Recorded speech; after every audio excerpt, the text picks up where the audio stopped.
Greetings once again to my fellow watch enthusiasts on YouTube or Facebook or wherever else this video is being seen and shared. It's Celine Driver once again, uh, coming to you with conversation number 11. Um, it's a subject that, as you saw in the title, it's to do with microbrands pro or con. It's a subject that came to me just sitting around thinking about uh, various things, watching videos, and other people recently giving their opinions on different ways of buying a watch, different places, that sort of thing, and that's good video ideas and something I will probably explore in the near future myself.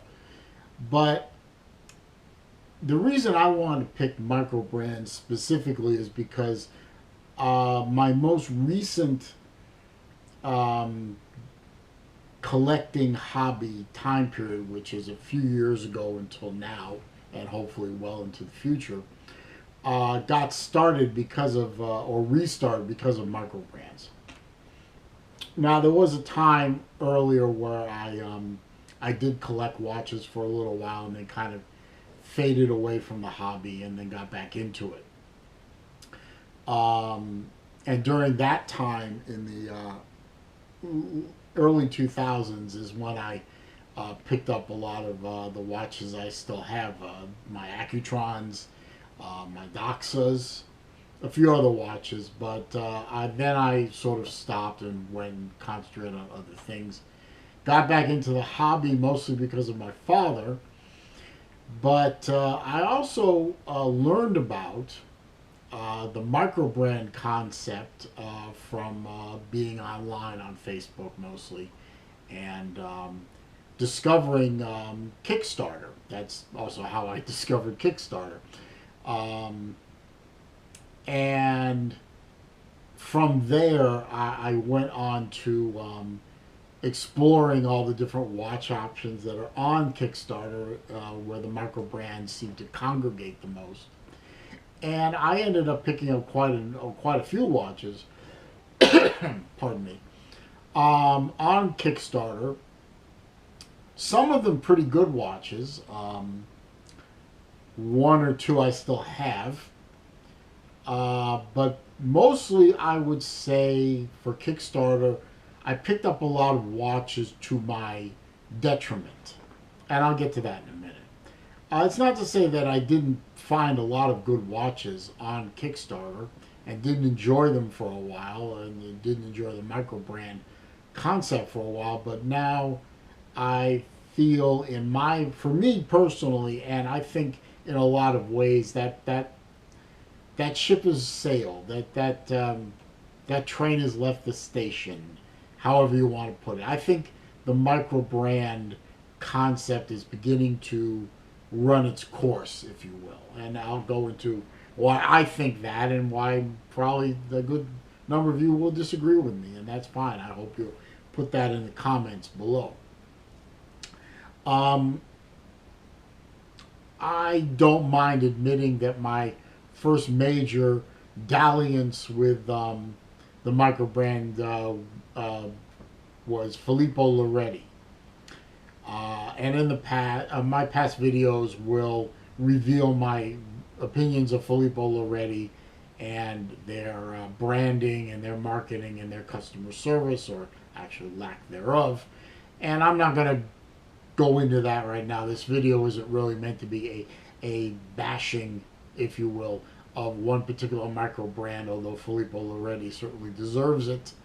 And other people have done that, so I'm not going to reinvent the wheel.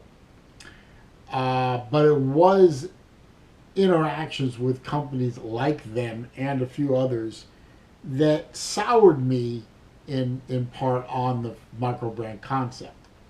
Now, it's not to say that the microbrand concept in and of itself isn't a great idea. I remember a couple of microbrands that I didn't take advantage of. I wish I had. there was one company, I can't remember its name, that had the concept of building watches out of the metal from wrecked Porsche 911s.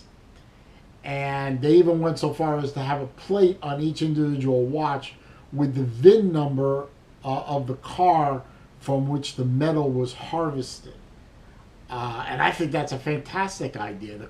The watch had to look like a 911 wheel, and parts of it were supposed to invoke the images of the 911's dashboard. And I thought that was a wonderful idea. Others have used metal from various other sources, aircraft parts, parts of boats or ships that mean things, designs that normally wouldn't see the light of day if they were to have to go through the process of being approved by a mass marketer like a Seiko or a Casio or a Rolex or one of the high or an Oris or an Omega.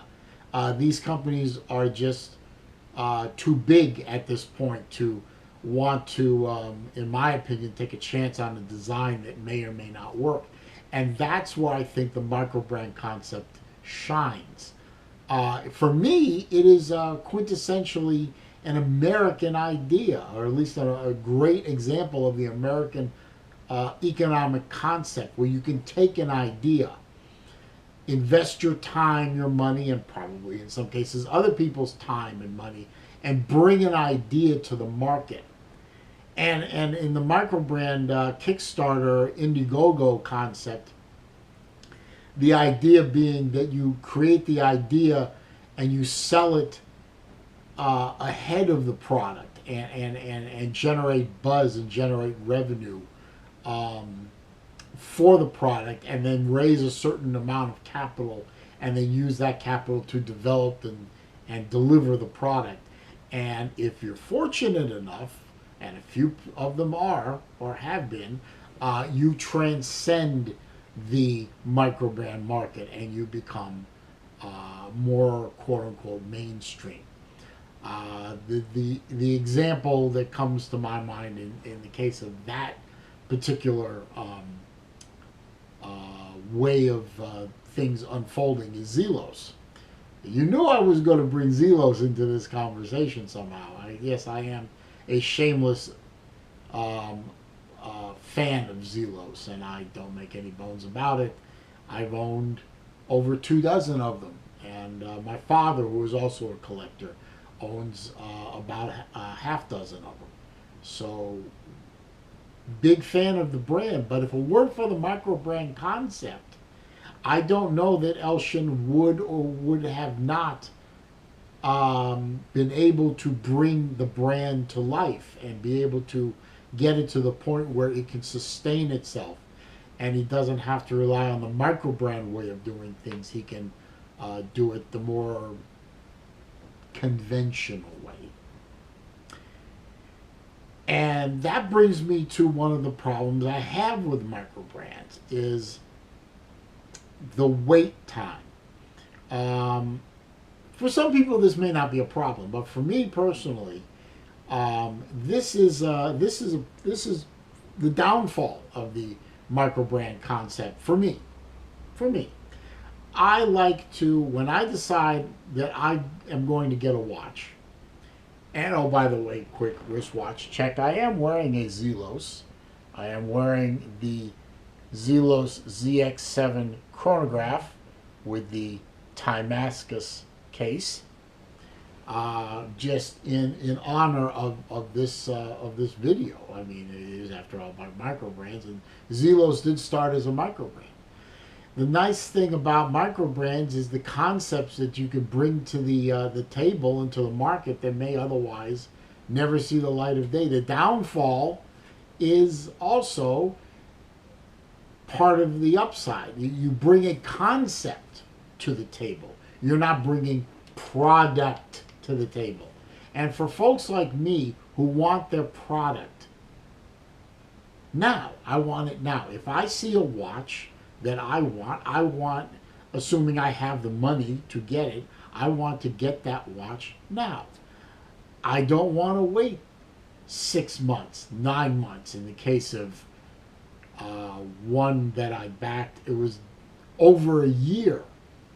And the circus that created in that particular um, example and the watch, quite frankly, wasn't worth it in the end. Now I've had Microbrands. It took a while. Like there was this one watch I picked up off of Kickstarter. It was a very beautiful watch with a built-in slide rule in the inside the watch face itself. I think it was called Caliber.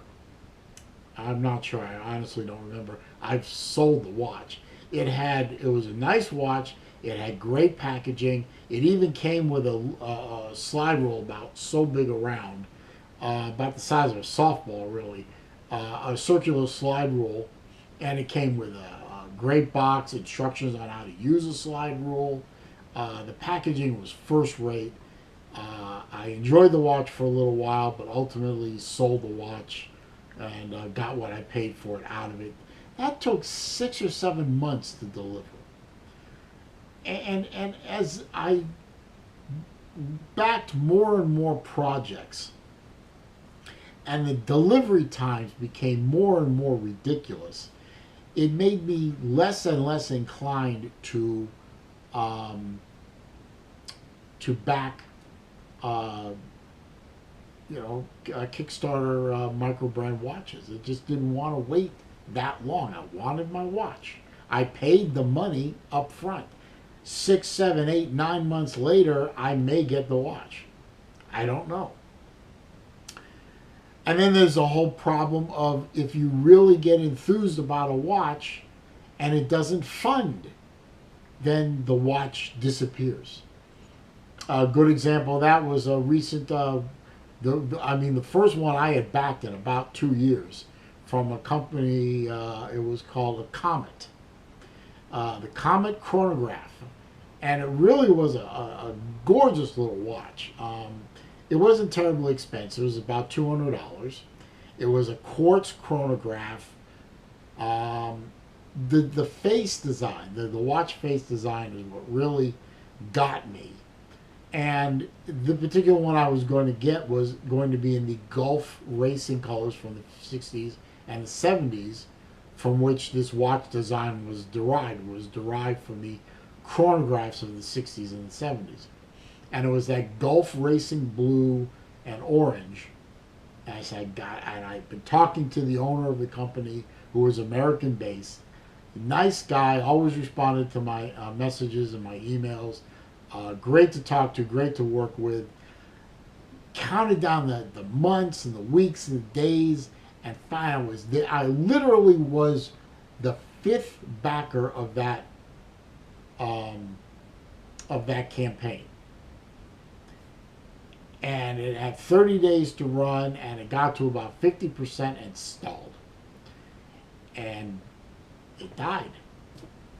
And I was crushed. I was not only crushed because I wanted that watch so bad, but I was really hurt for the guy who owned the company, who came up with the concept, who poured heart and soul into the design and the marketing and everything that you had to do, and he seemed to be doing it all right. To me. Other people may see it differently. To me, he seemed to be doing it right. And ultimately, in the end, the campaign failed. And now, October 23rd, 2019, no idea what's going to happen to that watch. If it will ever be resurrected with a smaller campaign. Will he try to go the more conventional route and manufacture them in a traditional manner? Nobody knows. But these are the downfalls of the microwave. I mean, the upside is really interesting watch designs, the ability to support an entrepreneur who's trying to bring his or her dream to life. Getting some really interesting and nice watches at good prices because it's a direct sale, cutting out the middlemen and women and all that. But all that being said, the cons are just so high for me. This is all my opinion. The wait times are ridiculous. Some of the designs are pretty cheap. Quite frankly, I mean, it looks like no effort was made. All the effort was in the design. There was no effort in the packaging. There was no effort in the movement choice. They come with cruddy crystals, second-rate bands and straps and bracelets. Sometimes sometimes it feels like these campaigns are basically nothing more than ways to grab your money and run. You know who you are. I've mentioned you before. Did I say the wait times? The wait times are painful. And a lot of these guys, they really don't understand the meanings of the words customer service. And their response times are nearly non-existent in some cases, or very slow. I mean, they've got your money up front. They've got your money, and you don't have a product. And that, in the end, all those things, but that particular point, the fact that they've got your money and you have nothing on your wrist, that bothers me to the point where I honestly don't think I'll ever back a Kickstarter again unless it's under extraordinary circumstances. I prefer to go through ADs, eBay, Amazon, gray market websites like Watch You Seek or Chrono 24 or European Watch, local stores in some cases, and one-to-one dealings over Facebook, the various groups or Messenger or whatever. Mostly I prefer to deal with Elshin over at Zelos, quite frankly. I mean, the watches are fantastic, and I get 3-day overseas delivery, and I don't have to wait that long. Or places like Noman or places where they have the watches. Basically, it breaks down to they got the watch, and in a week or two, or maybe even less, I have the watch on my wrist where it counts, and then I can make content for you folks. So that's what that's my take on Microbrands pro and con. Great idea, wonderful way to bring unique ideas to the market, but with too many pitfalls that, quite honestly, for me, I don't think I'll be backing a microbrand really ever again. Although never say never. I just don't see it for me. I think I've moved on from that. But I want to hear what you have to say. So, thumbs up if you liked the video. Thumbs down if you didn't. Either way. Comments, questions, suggestions down below. I read them all. I respond to them all. I delete the nasty shit, and I block the poster. I just don't have time for you. If you're nasty, I don't have time for you. And if you're not already a subscriber and you like what you see, please click the subscribe button. Click the little bell icon next to it so when I make a new video, you'll be alerted. I thank you for your time. I hope this was interesting for you at some level, and I'll see you in the next video.